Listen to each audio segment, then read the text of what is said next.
Hi everybody, I'm Matt Sorce, the Advanced Services Project Manager over at Phoenix National Laboratories. For this issue of the Quality Examiner Tech Talk feature, we'll have a special guest from Olympus, Kyle and Brandon, and we'll be discussing and talking about some of the new features of the X3s that we've got going in our lineup right now. So Brandon, Kyle, why don't you guys introduce yourselves for everybody? Sure, my name is Kyle Stelzer, and I represent the Arizona, Colorado, Wyoming, New Mexico, and Kansas region for Olympus. And one of our great customers is Phoenix National Labs, and we're here with Matt. I'm happy to bring my tech here. Brandon, go ahead. Yeah, Brandon Reitz. I'm a senior applications engineer with Olympus. I've been here going on about 3 years, but have a little over 11 years of field experience doing automated UT and phase array and whatnot. Awesome. So when did you guys roll out with the X3s? Well, we did a soft rollout, which we allowed early customers such as yourself to get a handle on. And then officially it was about a year ago. We've been continuing to make improvements on it. Just recently we added the ability to do Teams meetings through the instrument. So you can now, it's great.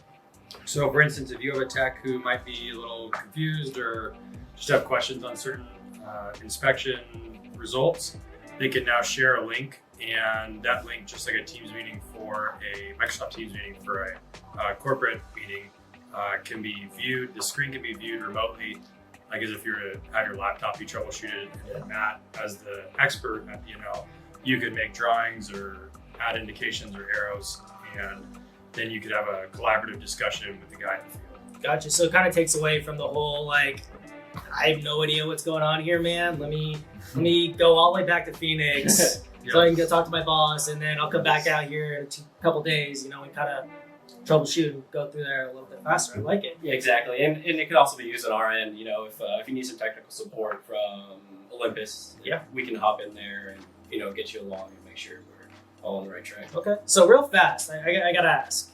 So Olympus is Evident. I mean, where you guys stand on this? Is that Olympus sugar to get Evident? Yeah, you definitely notice we're evolving. So it is the same employees, it's the same equipment. What we did was we basically, if you look at it from a Olympus corporate standpoint, the revenue pie, the vast majority of it is medical sales. Yep. So they said, okay, maybe it doesn't make sense to have these two business lines with their entirely different ecosystems under the same umbrella. I don't have to go through PPE training to learn how to take on and off properly rubber gloves. I like it. Yeah, so we're a little bit more industrial focused. So for the time being, we are Olympus doing business as Evident, but still same great support. Awesome. I like it. So what else did you guys roll out? So I know you guys changed up a lot of the pulsars in there and how they were all sequenced together and everything. Yeah, so the whole instrumentation's been redeveloped. So new boards, the software, very similar software, but it's been redesigned from the ground up. So kind of guess some of the main things is it's now implemented with TFM FMC, which is a new process or a new technique of phase array, which involves, in simplest terms, firing one element, receiving with all the elements in a transducer, and then it goes through the array and collects a whole ton of data, and that's compiled and summed together to create a TFM image. So more or less gives you greater focusing in a typical inspection, right, with a given probe material. Yeah. It's incredibly fast now too. I mean, compared to what the X2s were doing, acquisition rates are through the roof. No more fighting with black lines, data drops. I mean, you're getting quality data at all times of the day with it. Right. Yeah. I mean, at least twice as fast scan speed wise from the MX2, usually more, and data file size. You went from 300 megabytes up to, I think we're at 2.5 gigabytes now with internal saving. So a single scan can go a lot further, especially if we're talking, asset integrity, like corrosion mapping or large scale stuff like that. It definitely helps streamline the process. Yeah. So what else did you guys put in here that's new? I noticed the fan. That was the first thing I noticed, which living in Arizona is the greatest thing in the world. Yeah, having an external fan is awesome. Yeah, hardware-wise, there's a few improvements. So prior to, we used to run off SD card. Now it's all in an internal solid state, so much quicker, much more reliable. There is a secondary set of UT channels here. Yep. Nice if you're running TOF, you have dedicated channel with higher voltage versus going off a phase array splitter or something like that. But yeah, like you said, the fan, a lot of people look at that and they get a little bit worried about it, right? It's an exposed fan, but actually it has a higher IP rating than the whole instrumentation. Whole instrument, so it's really not an issue there. Yep. And if you're worried about rocks, it comes off really easily and you can take the rock right out. From experience, right?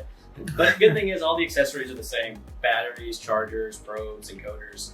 Everything swaps right over from the MX2 SX to the X3, so no need to purchase anything additional other than upgrading your instrumentation.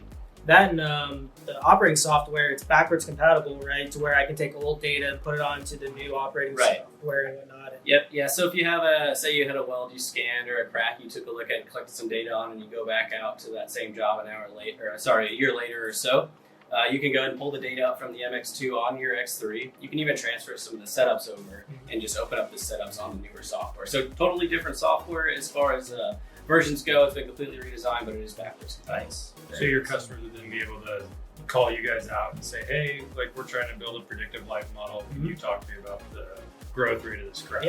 Yeah. Okay, cool. What else we got going on here? It's fast, it's sleek, touchscreen's nice, got rid of a lot of the buttons, and actually the new operating system, the 5.0 line, is great. I like the way that it walks through all the setup, and it's no longer a separate like weird wizard. Yeah, you don't have to press next through everything, and if you want to go and change one parameter, you got to go through every option instead of just single click, go in and change it. Or you're sitting there on the gate screen of the wizard. I'm sure everybody's done it, and you did hear a full TCP line, and then you press exactly. That's gone. Or even saturating, right? So having the 800% saturation mode, you can be totally unsaturated up to 800% screen height. Yes. You can have a signal at 799% that you scan on a weld. Instead of having to go back and rescan it at a lower amplitude, you can actually fully adjust that down to 80% with the 800% mode. Yeah. So it reduces the need to rescan, saves some time there as well. And let's make the communication go both ways. Matt, can you tell us some of the ways that your customers are asking you to use this? It's speed. How can we make this faster? How can we do this better? Rolling this out, we work in a really hot environment. We try to get stuff done. We try to get big, long lines done at one time. But we were fighting with that with the X2s, and now once we came over to here, it made calibration easier. We were in and out of our calibration very fast. And then we get out to the job, we're able to go and scan and collect a lot of data very fast, and then processing it and looking at it on the new 5.0 system is very nice as well. It goes through the B-scan very fast. Yeah, that falls in line with the new Omni PC as well. Prior to, on the MX2 with Omni PC, you had to have a software key, a paid license, and the only way to look at the data was to physically have that software license. Now, on the X3, we have a new Omni PC software that's totally free. So anybody can download from our website and review the files. So even your customers, if you want to pass along the data to a level 3 or anybody, they can load the data on their computer and be able to look at their assets. Yeah, no more rationing keys out and who took the key and Right, exactly. Right. Yeah, saves thousands of dollars and makes things a lot easier. Yes, saves a lot of headaches and a lot of time. Yeah, and that's also backwards compatible, right? With MX2 data. Yeah, which is great. What else is, Yeah, it's got talking hardware, it's got USB 3.0 now, so transferring files off the instrumentation is a little easier. Talking on transferring files, it's also got OneDrive built into it, so if you have the optional Wi-Fi dongle, you connect to a Wi-Fi in the office on a job site, you can actually push those files directly to OneDrive, so you can just hop on your computer and review that data, or maybe Matt's in the office and he can hop in and look at that data just via OneDrive versus trying to email large data files and whatnot. Cool. Other than that, it's great. It's robust. My guys put it through some stuff, and it's lasting, which is very nice to see.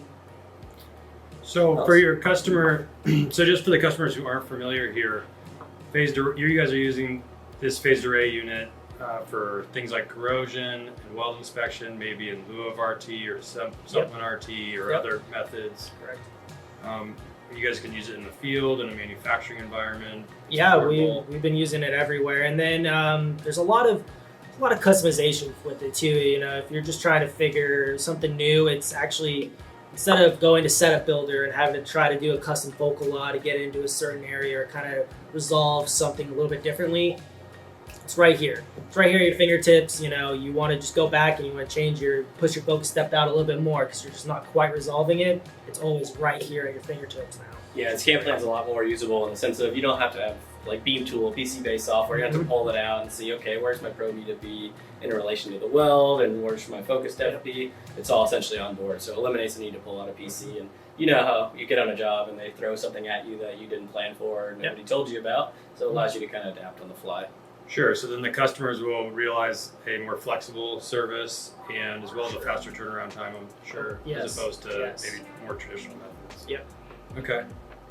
What else? You guys have anything new coming out? You think you can think of right now? We can share without getting fired.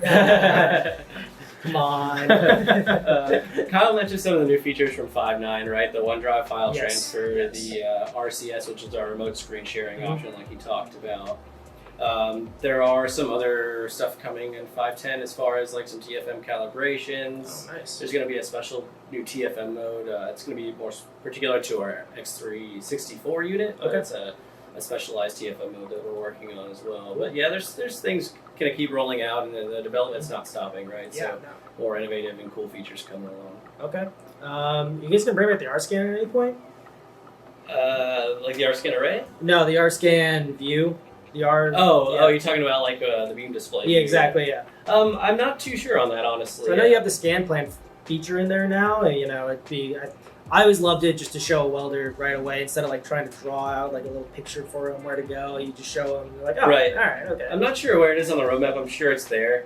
There's going to be a lot of things coming as far as customized displays and nice. different views and whatnot. There's talks about possible submerging and stuff, but I'm not too sure on that just yet. Okay.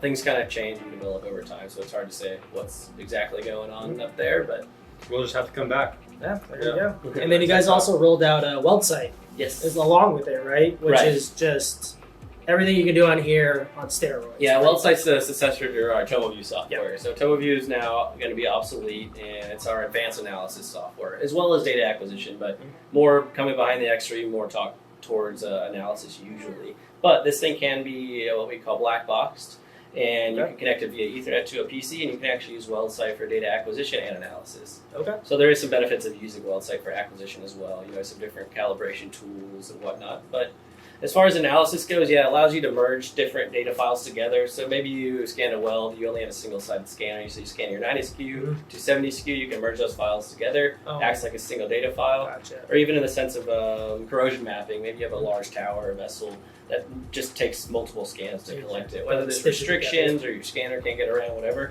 you can stitch those, flip them, rotate them. And there's also some nice merging and modeling features. So you can do data merging, pushing 2S scans together for a weld inspection. You can also do some 3D modeling, wrapping that data around a part, giving a 3D display, showing somebody that doesn't really maybe understand ultrasonics a little bit more of what they're looking at and understanding. For sure. This is where this flaw is, wrapped around the part. Yeah. All that helps out a lot because, we know in our crazy little heads of what's going on.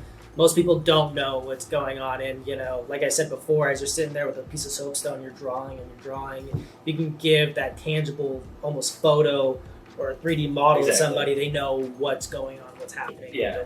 All right. Well, I want to thank you guys so much for coming in here. We're really happy, and we love the units, and that's about it. We're glad to support Awesome. you guys and look forward to doing it in the future. Yeah, of course. Glad to hear it. Thank you. Thank you very much, everybody.